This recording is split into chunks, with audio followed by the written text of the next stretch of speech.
Assalamualaikum warahmatullahi wabarakatuh. Perkenalkan, nama saya Nur Endumaha. Saya mahasiswa di Universitas Sintu Marosoposo, Fakultas Keguruan dan Ilmu Pendidikan, Program Studi Biologi semester 6. Baiklah, pada kesempatan ini saya akan mempraktikkan aplikasi keterampilan dasar mengajar sebagai bentuk pemenuhan tugas mata kuliah microteaching yang diampu oleh dosen Ibu Selvi Ruruwato Sadu dan juga mata kuliah PLP 1 yang diampu oleh dosen Ibu Selvina Doranggi.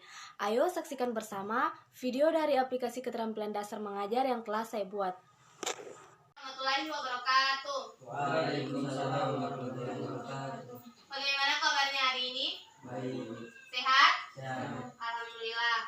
Baik, sebelum kita masuk ke materi, alangkah baiknya kita berdoa. Ibu minta tolong kepada Adrian untuk memimpin doa. Pertama, sebelum kita belajar, mari kita berdoa.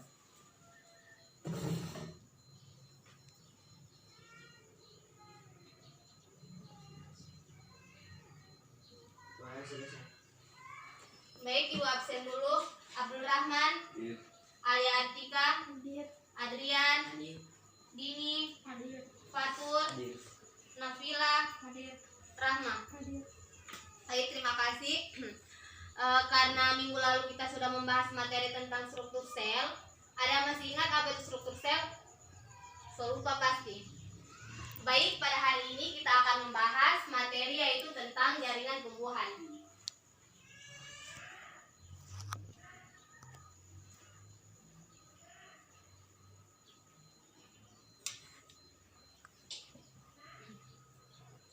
Pengertian jaringan tumbuhan.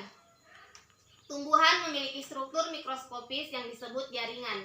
Jaringan adalah sekumpulan sel yang memiliki bentuk, asal, fungsi, dan struktur yang sama.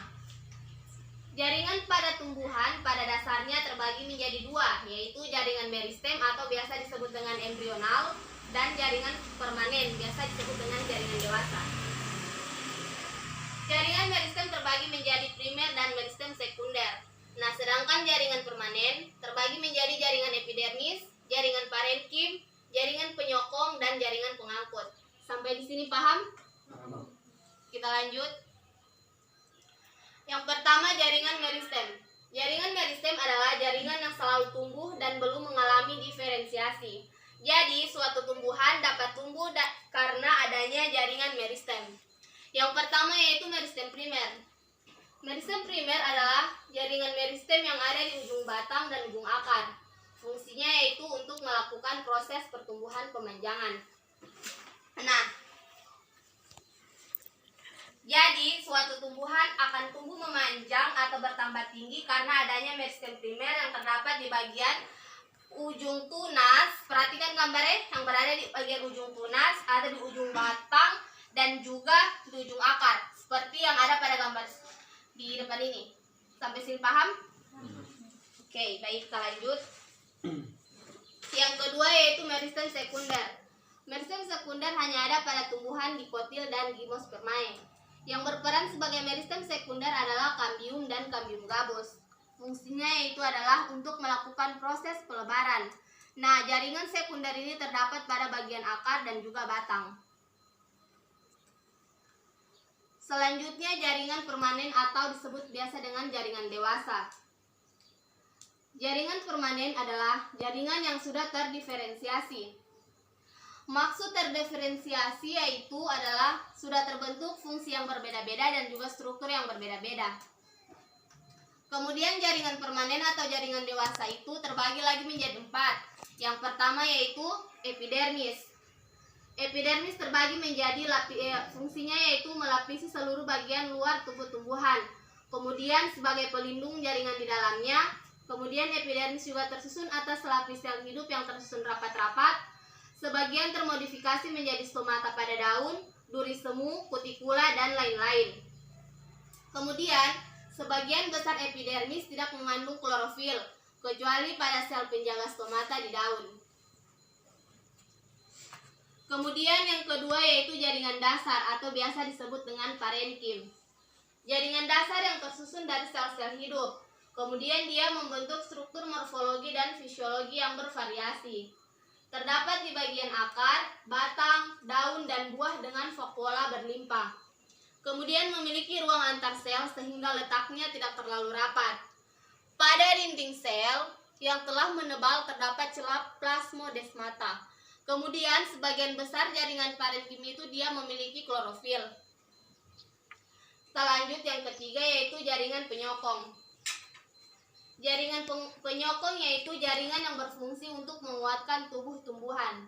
Nah, jaringan penyokong terbagi menjadi dua yaitu kolenkim dan juga sklerenkim.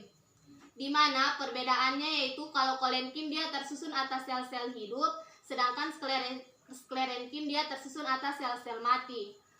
Kalau dia jaringan kolenkim itu dia menyokong tumbuhan yang muda, sedangkan sklerenkim dia menyokong tumbuhan yang sudah tua.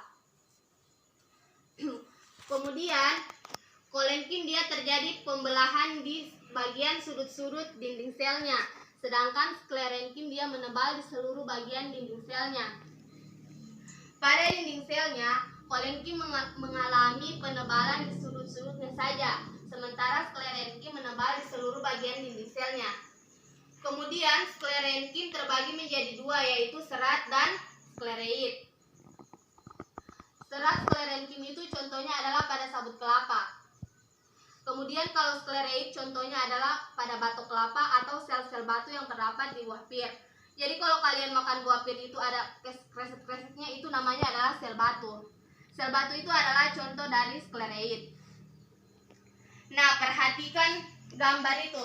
Di situ ada gambar sklerenkim dan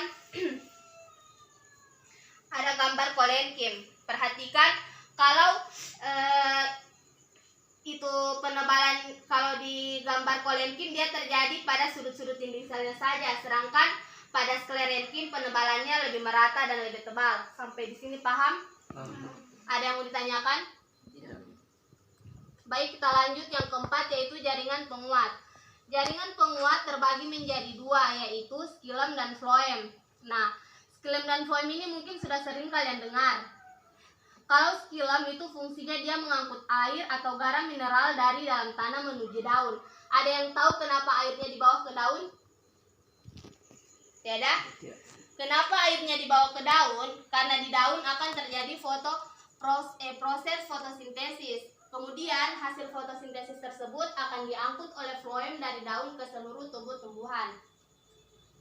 Mengenai sel-sel penyusunnya, xilem tersusun atas trakeid, trakea, pembuluh xilem, parenkim kayu, dan sklerenkim kayu. Xilem berfungsi untuk mengangkut air dan garam mineral dari dalam tanah menuju daun. Sedangkan floem tersusun oleh sel tapis, pembuluh tapis, sel-sel pengiring, sel parenkim kayu, dan sklerenkim kayu. Floem berfungsi untuk mengangkut zat-zat hasil fotosintesis ke seluruh bagian tubuh. Baik, kita lanjut pada struktur anatomi akar, batang, serta daun tumbuhan monokotil dan dikotil. Perhatikan di sini, yang pertama yaitu struktur anatomi akar. Nah, struktur anatomi akar itu dia terbagi atas endodermis, epidermis, rambut akar, korteks, pembuluh floem, dan pembuluh xilem. Kemudian struktur anatomi batang dia terbagi menjadi kambium, korteks, epidermis, pembuluh floem, pembuluh xilem, dan empulur. Selanjutnya yaitu struktur anatomi daun. Struktur anatomi daun itu dia terbagi menjadi selubung sel parenkim, pembuluh xilem, pembuluh floem, epidermis bawah, stomata, parenkim spons, parenkim palisade, dan epidermis atas. Nah, kalian bisa lihat gambarnya di sini. Paham?